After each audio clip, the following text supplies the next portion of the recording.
Next up, we have the director's reports. Good morning, commissioners and ex officios. So just wanted to let you know that, happy to let you know that the agency received the 2024 Secretary of State's Productivity Award for Outstanding Small Agency based on staff's innovative cost savings ideas and suggestions, which related to electronic vehicles.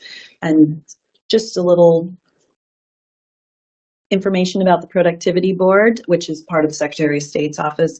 They encourage state employees to help save taxpayer money by getting employees proposals to increase government efficiency. And so very happy to know that staff are thinking of innovative ways for efficiencies within state government. And then this is Problem Gambling Awareness Month, and so we do have some presentations later in the meeting, but just wanted to point out that we did partner with the Healthcare Authority and the Lottery Commission in issuing a joint press release to bring awareness to the state problem gambling program, which we'll hear later more about that program.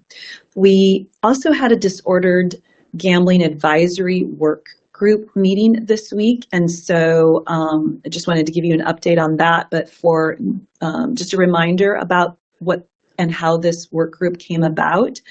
In 2023 legislative session, Senate Bill 5634 was passed that authorizes the Healthcare Authority to establish and facilitate an ongoing advisory committee.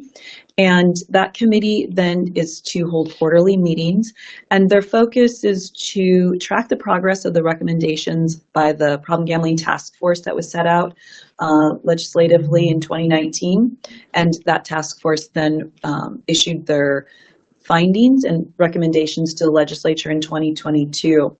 And so really to track the progress and make sure that that continues to be moving forward. And also to provide advice and feedback on the state gambling program, problem gambling program, and to discuss emerging issues related to problem gambling.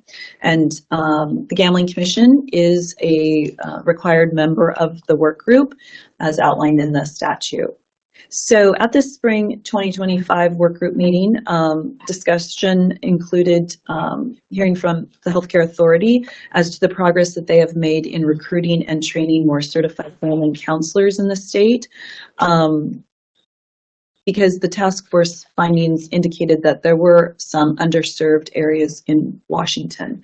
And so they're making great strides and efforts in making it easier for certified gambling counselors to get the training that they need for those certifications.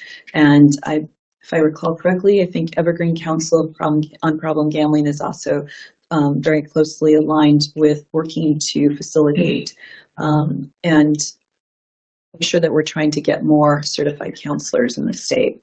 Also, the state problem gambling program is increasing awareness, outreach, and prevention. And one way that they're doing that is by exploring apps to deploy and really reaching out to the youth in colleges and really communicating, trying to focus more on the youth areas.